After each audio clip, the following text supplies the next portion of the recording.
Malawi Brief.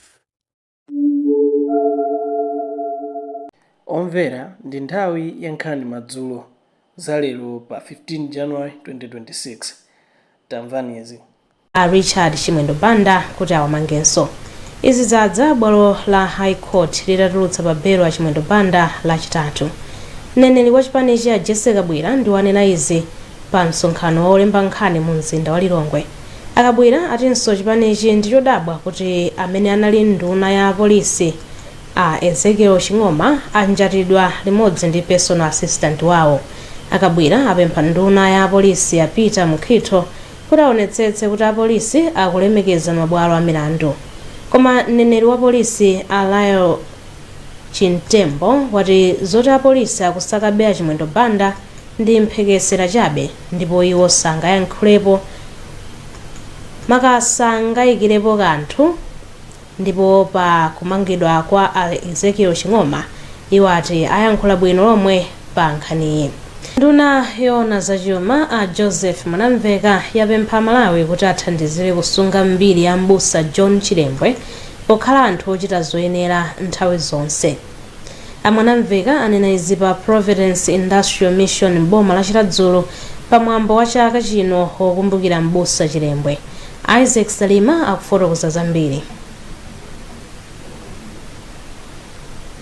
M'busa John Chilembwe adaphedwa mchaka cha 1915 pamene adatenga gawo powugira ulamuliro wa azungu. Kuchokerapo m'busayu wakhala kukumbukiridwa pamene chaka chilichonse anthu amasonkhana kulikulu la mpingo wa Providence Industrial Mission ku Chiradzulo kukakumbukira ntchito zake. Mwambo wa chaka chinonso monga mu nthawi zonse unayamba ndi mwambo yala nkhata pamalo pamene pali chipilala cha m'busayu. Nduna yoona zachuma Joseph Mwanamveka amene anayimira mtsogoleri wa dziko lino Peter Mutharika ndi amene adatsogolera poyala nkhata. Mtsogoleri wa mpingo wa PIM wa Wilson Mitambo, mlembi wamkulu wa boma Justin Saidi, nduna yoona zachinyamata Patricia Whiskers, komanso oyimira magawo komanso nthambi zosiyanasiyana nawonso adayala nkhata zawo. Kenako mwambo wa mapemphero udayamba pamene atsogoleri a mipingo adasinthana popempherera dziko lino. Mawu awo a Mitambo adapempha boma kuti lithandizire potukula boma la Chiradzulo.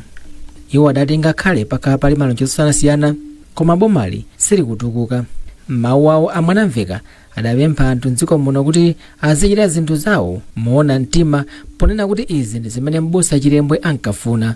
Atipempha a Mitambo atipempha kuti akufuna ngati panopa pa PIM pazoonekati kuti pamene m'busa John Chilembwe amakhala maso nali ngati base yake pazioneka. Atipemphanso kuti boma lathu la Chiradzulo sioneka bwino. Ndizoona zimene zija apemphapo kuti tikhalenso ndi mwina museum yabwino kuti anthu azitsakuziwa kuti John Chilembwe anali ndani, amapanga chani, amatiya chani. Mwambo wa chaka chino adawukumbukira pamutu wakuti Yehova ndiye m'busa wanga sindidzasowa. Ndalama zokwana 40 miliyoni kwacha zimene anthu adasonkha kuti zithandizirepo mwambowu pamene mtsogoleri wa dziko lino adapereka ndalama yokwana 5 miliyoni kwacha. Ndalama yokwana 10 miliyoni kwacha adati ipita ku banja la Chilembwe kuti ikathandizire pamene ndalama yosalayi ipita ku mpingo wa PIM.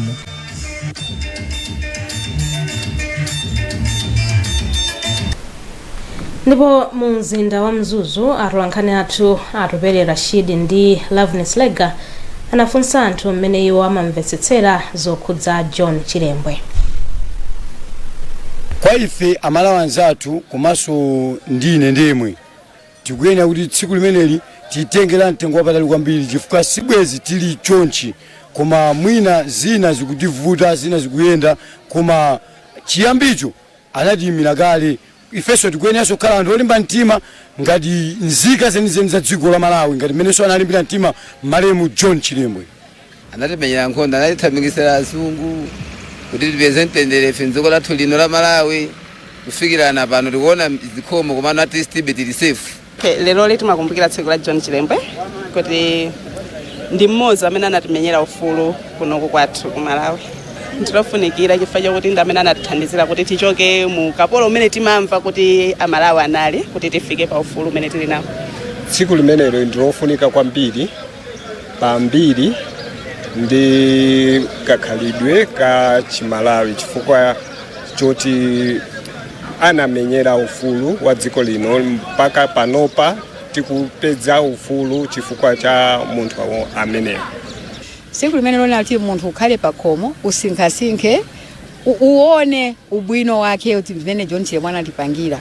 Komanso uyenera kuti ukhalenso munthu mwina opereka kaya ulindika timphaso kupereka kwa anthu amene akuvutika kati mphaso mwina oyivinso opanda mphaso koma kuyendera anzako mwina ka amene akudwala chikangati mwina kamtima kabe chabeko kachifundo linene choncho. Siku la lero ndofunika kwambiri kwa ife mtundu wa Malawi chifukwa ndi siku lomwe ifeyo timakumbukira kuti tili pa ufulu omwe tilipo panopo. Tsopano mu ripoti lathu ili Thomas Kachere akufukula zina mwa zimene zinachitika mchaka cha 1915 komanso kufunikira kwa tsiku lokumbukira John Chilembwe.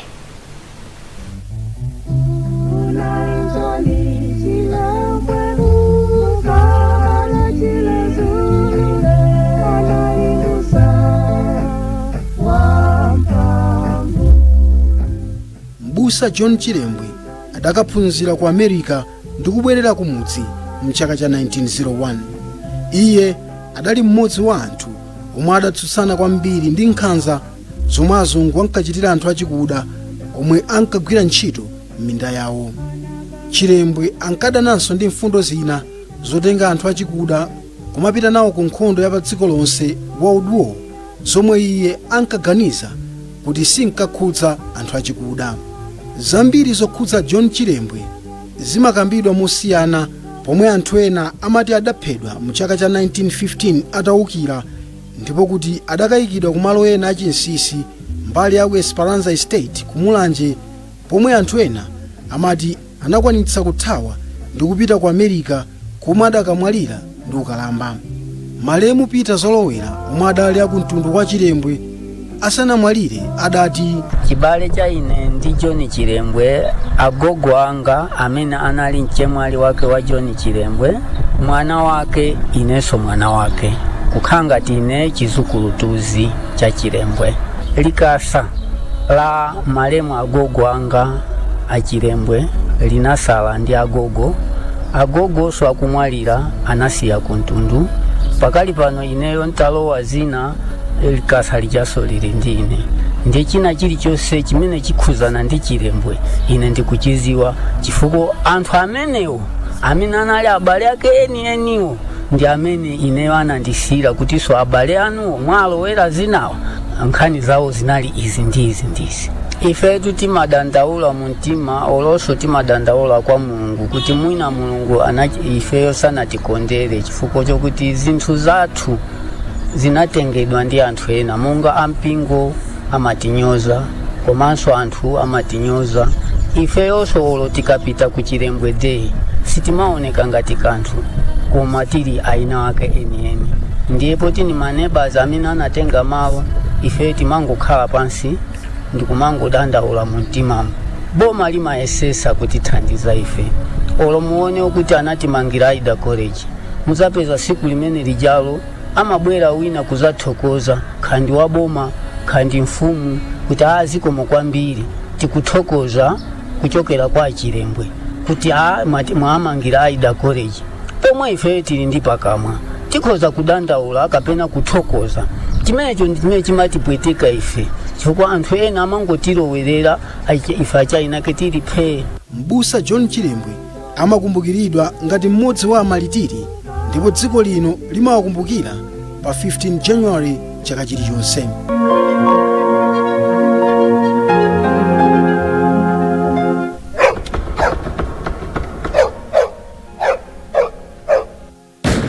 Chamma 12 koloko masana pa 13 February 1915 John Chilembwe ndi m'bale wake Morris Chilembwe adali akusakidwa ndi apolisi chakumigowi mboma la Mulanje.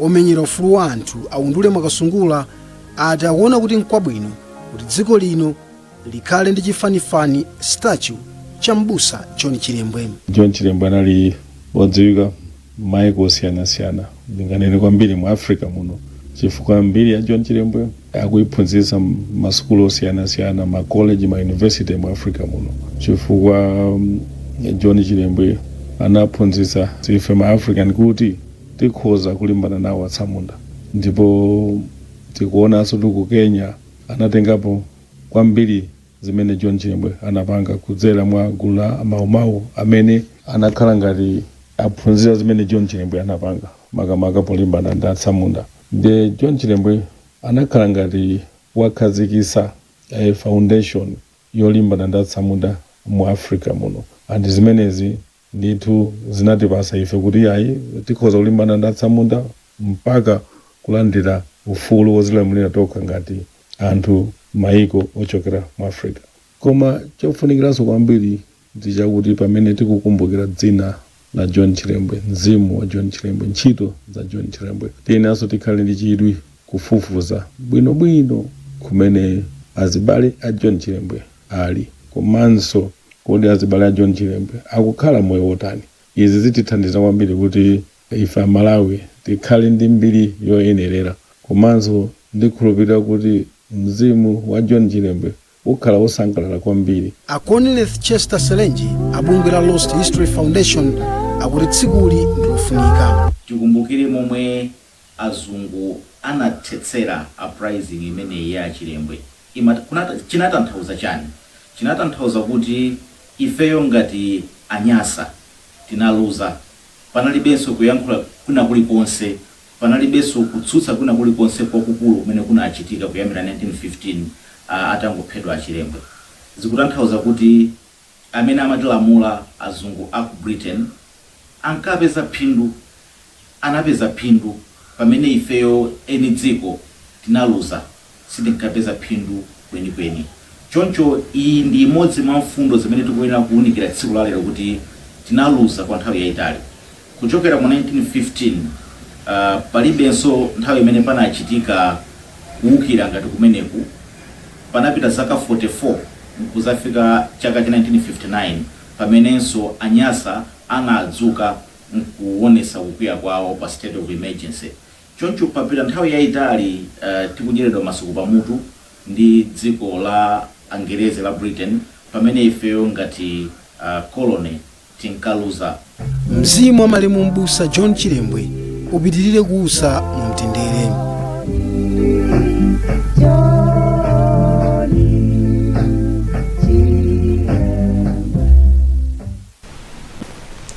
Bungwe loyendetsa chisankho la MEC lati lichititsa chisankho chapadera madera asanu aphungu ku nyumba ya malamulo, komanso madera asanu ndi anayi amakhansala madera ena a mdziko muno. Wapampando wa bungweli Justice Annabel Mtalimanja wanena izi kudzera mu kalata imene watulutsa lachinayi. Pemphero Malimba ali ndi ripoti. Malinga ndi kalatayi, madera aphungu ku nyumba ya malamulowa ndi adedza mputakataka Lilongwe Sitebwaira, dera pakati mboma la Rumphi, Nkhotakota Liwaladzi, komanso kunzambwe kwa boma la Blantyre. Kumbali ina madera amakhansalawa ndi dera la Chilobwe mboma la Lilongwe, Msitu mboma la Mchinji, Chanda komanso Chilunga kuzomba, Mikongo mboma la Mangochi, Linthembwe mboma la Dowa, Luwinga mzinda wa Nzuzu, Igembe Kalonga komanso Monikera boma la Tcholo. Mtalimanja atsindika kulondolomeka olembetsa mkaundula oponya voti ichitika kuyambira pa 31 January mpaka pa 6 February 2026, pamene nyengo yokopa anthu ichitika kuyambira pa 15 January mpaka pa 15 March 2026. Iwo alimbikitsa anthu okhudzidwa pa chisankhochi kuti apewe ziwawa mu nyengoyi. Pakadali pano wapampando wa bungwe la Civil Society Elections Integrity Forum a Benedicto Kondowe adakuyembekezera kuti bungweli liyendetsa ndondomeko yonse yokhudza chisankhochi pochita zinthu poyera mwakadaulo komanso motsatira malamulo. M'madera ena bungwe la MEC lidati lidzachititsanso chisankho m'madera awo kamba ka mavuto ena, pamene m'madera ena mabwalo a milandu adagamula kuti kuchitikenso chisankho chatsopano, ndipo m'madera ena anthu omwe ankayimira pa chisankhocho adamwalira masiku atatsala pang'ono kuti chisankho chichitike.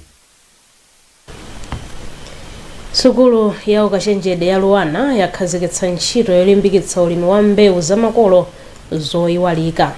Akatswiri ati ulimi wa mbewu za mtundu ungathandizire ntchito yothetsa vuto la kuperewera kwa chakudya mdziko muno.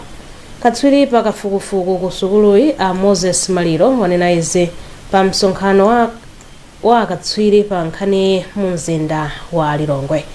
Pemphero Malimba ali ndi zambiri mu ripoti ili.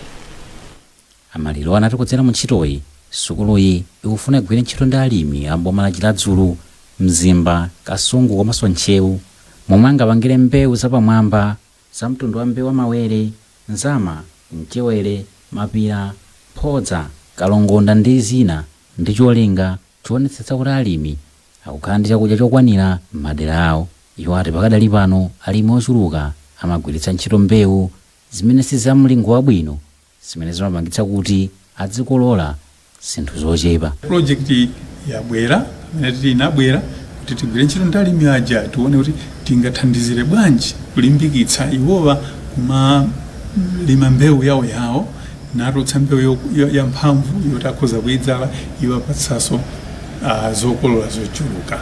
Mmodzi wa akatswiri zakafukufuku kuchokera ku Chitedze Research Station ku Lilongwe, Laurent Pungulani, ali ntchitoyi ndiyofunikira kwambiri ponena kuti ndikuthekera kopangitsa kuti alimi ambiri azidzala mbewu zotere. Mbewu zimenezi monga tanena kunena kuti ndizofunikira zili ndi michere yofunikira m'matumwando. Choncho mbewu imene project imene ikufuna kuti tipititse patsogolo kalimidwe kwa mbewu imeneyi polingalira ubwino wa mbewu zimenezi zimene zakhala zikuyiwalidwa m'mbuyomo. Mmodzi wa anthu opindula ndi ntchitoyi achidaona John ochokera mboma la Ntchewu ati ntchitoyi imene adayamba kupindula zaka zingapo zapitazo yapangitsa kuti iwo adzikolola zochuluka. Pa nthawi imene anabwera bungwe kuti atiphunzitsa ndi pamene akuluwana tidaona kuti adatithandizira kwakukulu kuti chotsa pa mavuto amakolo, ndipo panopa timalima zama mofunikira timakhala nazo, ndipo panopa tili nazo. Ntchito ya seed systems ndi mbali imodzi ya ntchito ya strengthening farmer managed seed systems for improved seed quality and access to preferred varieties in Malawi, imene sukulu ya Luwana yakhala kuyendetsa tithandizo kuchokera ku Magnite Foundation kuchokera mchaka cha 2019 kufika chaka cha 2025. Abungwe la Magnite Foundation anawonjezera thandizo lawo ndipo ntchitoyi ikuchokera mchaka cha 2025 mpaka Julai chaka cha 2028. Bungwe la Art and Global Health Center likulimbikitsa ophunzira msukulu zosiyanasiyana kutengapo mbali pa ntchito yodzala mitengo pofuna kubwezeretsa chilengedwe. Mmodzi wa akuluakulu ku bungweli Abinulo Mphale wati kudzera mu ndondomeko ya Art for Nthaka Yathu, bungweli ladzala mitengo 500 pa sukulu ya sekondari yoyendera ya umodzi mboma la Zomba. Sukulu ya ukachenjede ya California Los Angeles ndi imene ikuthandizira pa ntchitoyi. Aphale akuyankhula ndi mtolankhani wathu Jason Malowa.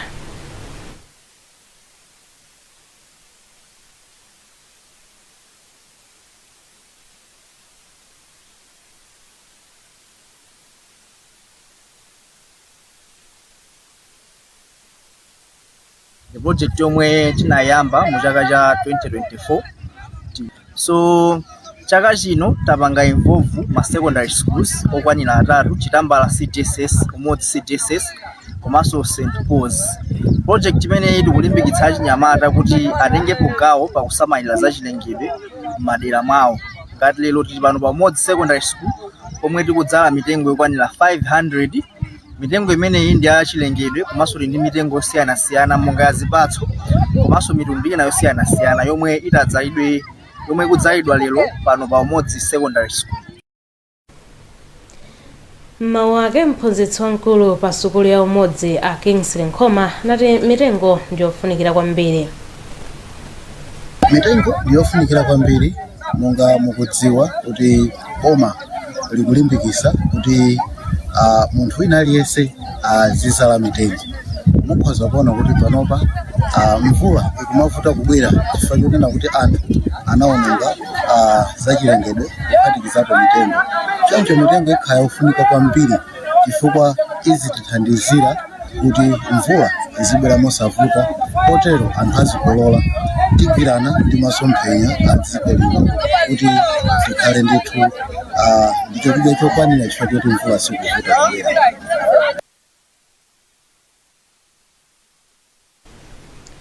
Madalena Katimbe ndi Precious Winiko ndi ophunzira amene atenga nawo mbali pa ntchito yodzala mitengoyi.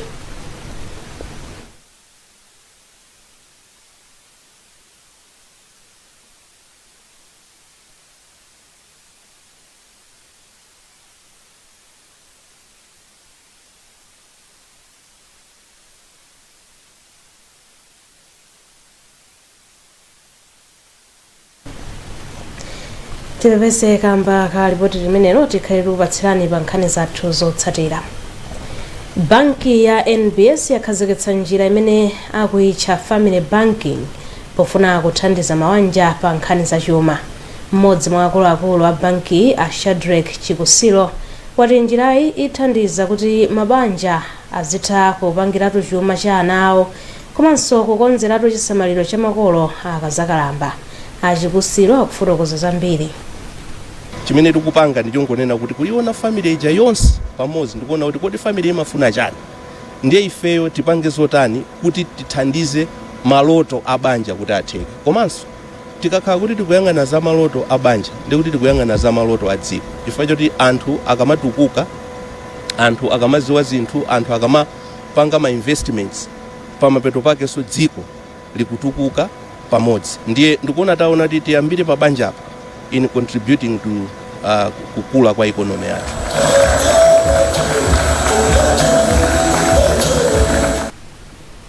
Ndipo mmodzi mwa makasitomala a banki a Bete Chinyamunyamu wati akuyembekezera kuti njirayi ithandiziranso makolo kukonza tsogolo la ana. Kwambiri ndingofuna ndiyamikira NBS Bank because I think they have really responded to needs imene tili nayo. I think this is what we call innovation. Kupanga zinthu zokuti zikumane ndi ma needs amene ma families ali nawo, and I think the product yoti I'm sure mwinaso mabanki enakhoza otengerapo chifukwa chokuti the product ndithu imene itithandiza. Masiku oti chuma kapena abambo kumapanga ukha chuma kumabisira akazi awo kapena amayi kupanga ukha chuma kumabisira anatha, because tikuzoti masiku ano ndoti anthu amene ali pabanja akuyenera kuti agwirane manja pamodzi kuti ma resources amene akuapeza atakhala kuti even if atakhala kuti ndiochepa koma chifukwa kupanga zinthu pamodzi kupanga mogwirizana, they're open and transparent, ma resources amapita patali. Nkhani zathu ndi zomwezi.